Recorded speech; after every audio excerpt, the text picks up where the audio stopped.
What's up? What's up? It is Friday. Happy Friday, everyone. If you're chiming in, happy Friday. Hope you have an awesome week so far, and you're going to make today an awesome day so you can lead into a good weekend. If you are watching us, drop a comment, say hello, say good morning, let us know where you're at, both like where you're at in the world, but also where you're watching at. Would love to know that as well. I got Chad Ostrowski with me. Chad, how you doing, brother? I'm doing well, man. I'm doing well. It's my daughter's birthday today, so we had some birthday breakfast. I had my coffee and protein. I'm feeling good, man. What was the birthday breakfast? What's the birthday breakfast of choice?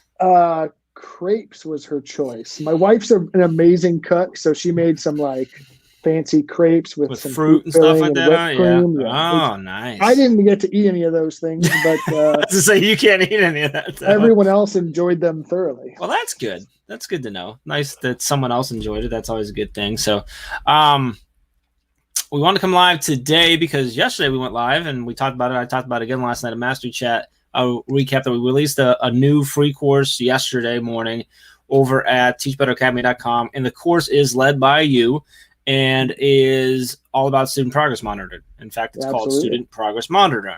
It's one of the most common things we get follow-up questions and just additional questions from teachers and building admins and everything like that, around the grid method and just the mastery learning in general. And so the course is great. I think you did a really nice job breaking down what it is, why we need to do it, what we should be tracking, and then also how to utilize the systems once you have in place. There's templates in there so you can just create your tracking sheets and roll.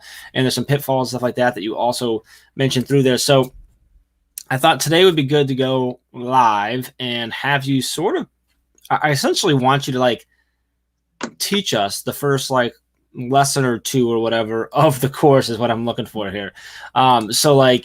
Walk us through. So I actually got the curriculum up here. So there's an introduction part, and then you talk about what to monitor.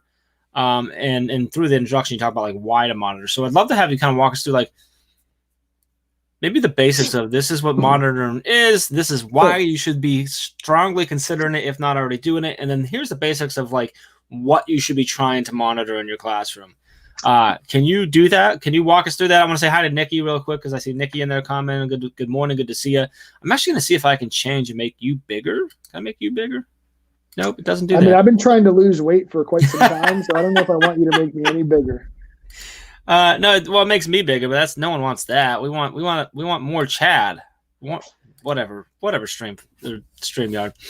So I guess we'll stay like this. Whatever. So let's talk about that, Chad. So break down progress monitoring for us. Why do we need to do it? What's the reason behind it? Absolutely. So progress monitoring at its core is just keeping track of student progress. Now, what that progress actually is up to you, right? So some teachers progress monitor mastery of standards or objectives. Some teachers progress monitor completion of tasks. I've seen teachers progress monitor parts of a project that they're having students go through, monitoring assessment scores and things like that. But overall, here's the way I look at progress monitoring. Every teacher in the world has a grade book, right? But to me, a grade book is just a picture with a bunch of stuff in between 2 points, right? So you maybe have a test grade or a quiz grade or an assignment grade, but there's a bunch of learning and growth and things happening between what you see in the grade book. So progress monitoring to me, which can help grading, but progress monitoring to me is what fills in the gaps between those points. Mm-hmm. And it really gives teachers up-to-date, real-time information on student progress. And that's really what we're trying to get teachers to do, is instead of just saying, I'm going to teach my class for a week and give them a quiz on Friday and get one data point, which means who knows what was happening Monday through Thursday. I am now going to monitor their progress or their mastery or their completion of tasks or whatever that is Monday through Friday on a daily or minute-to-minute basis. So I, as the instructor, can make moment-to-moment decisions about what's going on in my classroom. And that's really the power of progress monitoring at the teacher level, right? Secondary The secondary benefit of progress monitoring is the fact that it increases student ownership because they know exactly where they're at, what they're working on, and what's expected of them. So a lot of times, instead of the teacher doing all the work and doing all this updating of a progress monitor where they keep track of where the students are on a given task or whatever you're measuring, now the students are updating that progress monitor. So you're increasing that ownership, you're increasing accountability, and you're increasing your ability as a teacher to really enhance the classroom experience, personalize the classroom experience, and individualize the help, support, and targeted intervention you're providing students. And this is really one of the reasons why when we talk about the grid method and the success it has, this is one of the aspects of the grid method that makes it so effective, is this progress monitoring piece.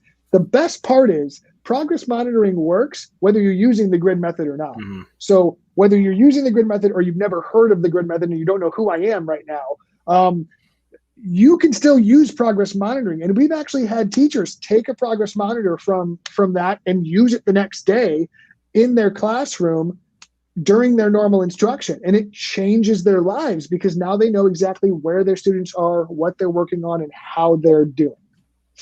So is it more about, is there more power in the being able to look back and see how do we get from back here to here, or is it more about looking at how do we get from here to here? Is it more about where are we at right now, or is it all of that together?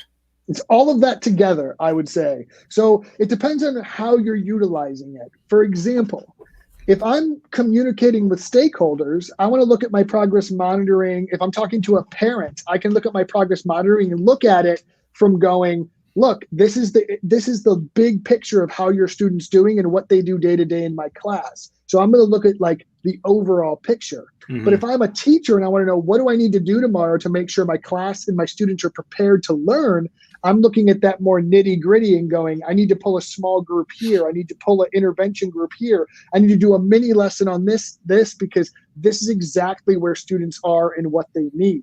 So one of the greatest aspects of progress monitoring is if you do it well, you can literally have a single tool in a single place you can use to increase ownership, speak to stakeholders, and monitor progress to evaluate how a student's doing or articulate that to a parent or administrator or whoever's asking you.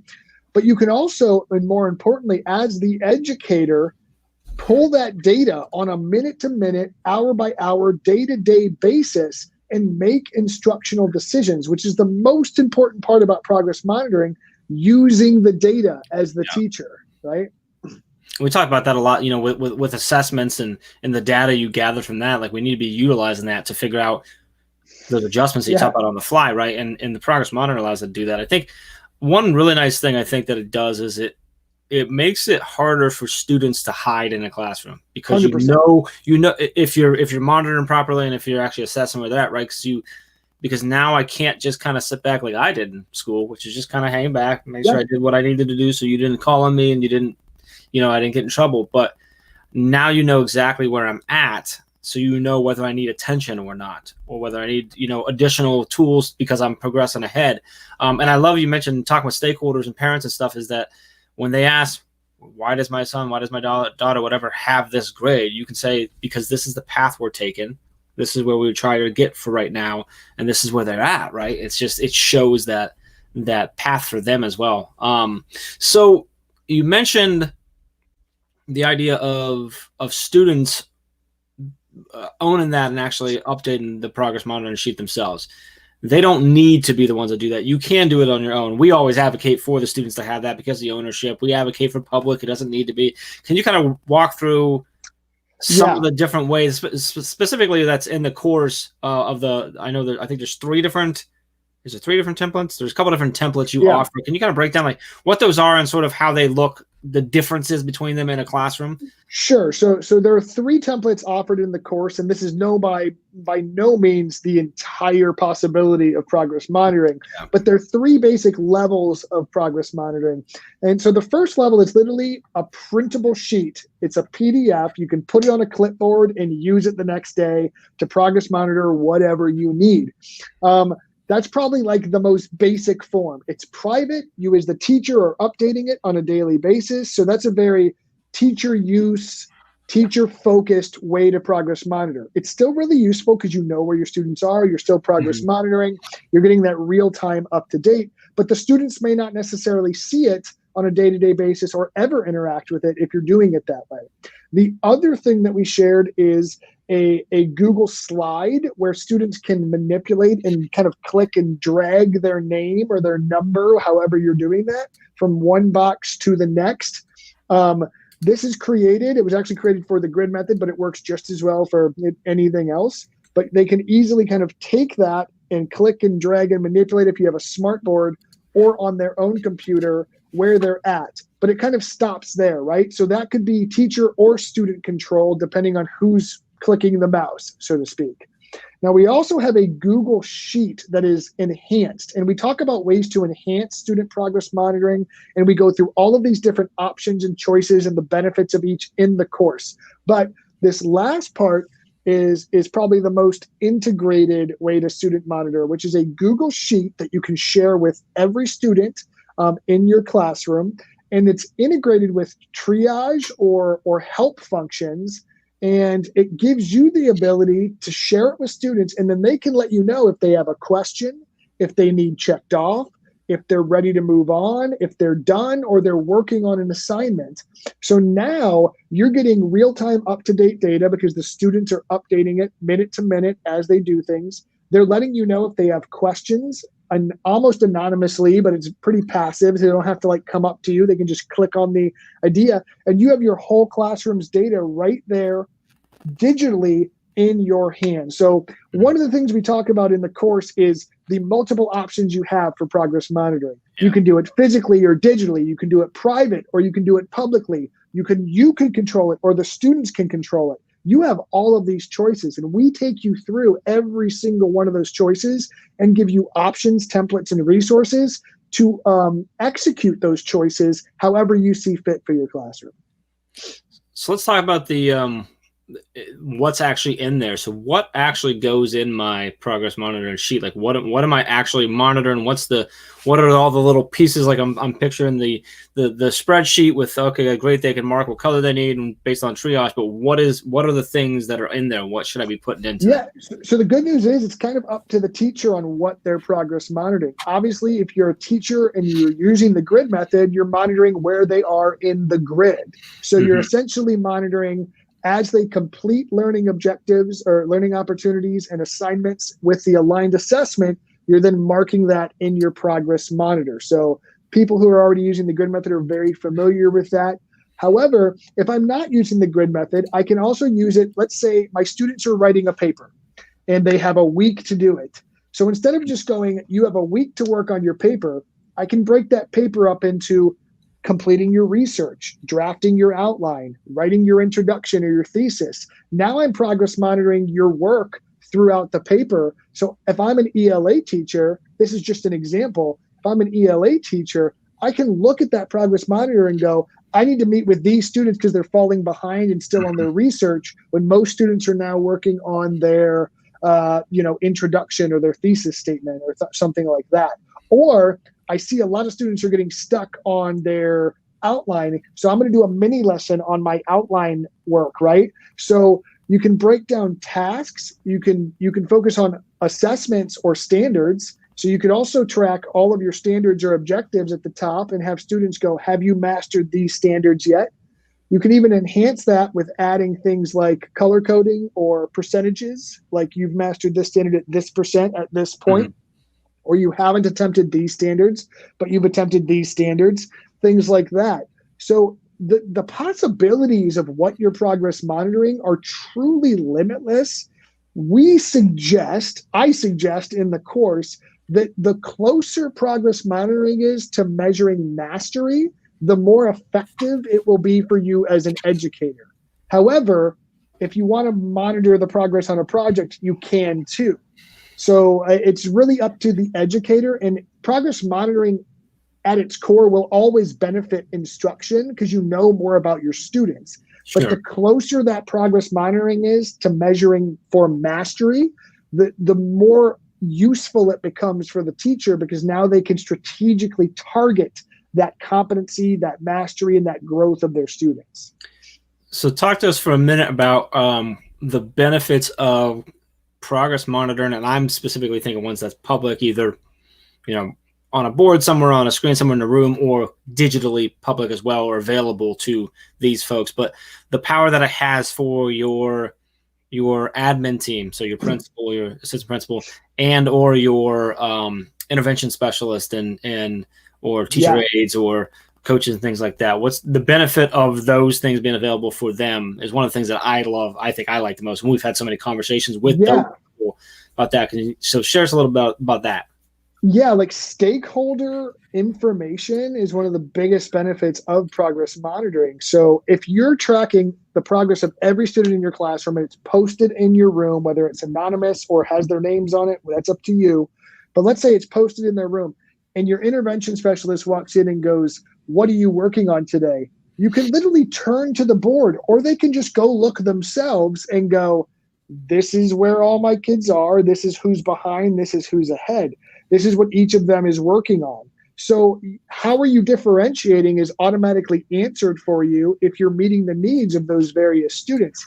Same thing with a walkthrough or an administrator walking into your room, knowing how you're meeting the needs of individual students.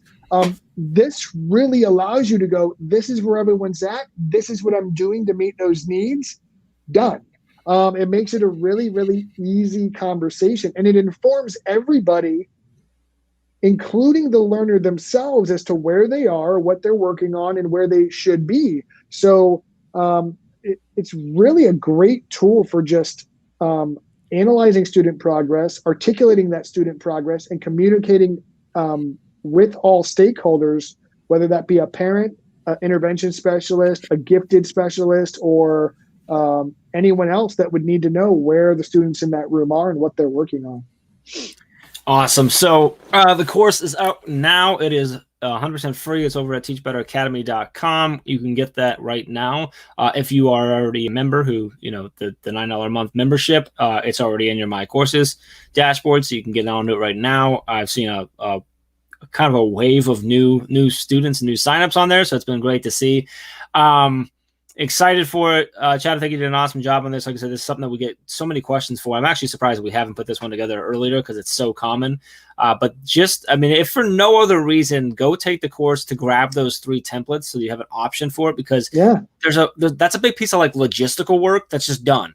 It's already done for you, and it's put in place in a really nice way. So, I think we've outlined all the reasons why you should, and Chad reiterates all that in the course. But I think, like I said, if for no other reasons, like those 3 things are just, it's such an easy piece to put together, and then you'll be able to visualize it and see it and start imagining it in your classroom. So, the course is Student Progress Monitoring, free over at teachbetteracademy.com. Go check it out now. Then tweet at us, let us know how it's going. How you're liking it, or if you're having issues, so we can help you out. Appreciate you chiming in this morning. If you're watching later, we still appreciate you a whole lot. We will be back live. I don't know. I think Ray might be live this weekend. I don't know if we have a check-in this weekend or if she's just going to have some fun this weekend. At the very least, we'll be live next week for Master Chat. And if you need anything at all, please reach out to us. Let us know. We are here to help. And with that, have an awesome rest of your Friday and an awesome weekend. We appreciate you.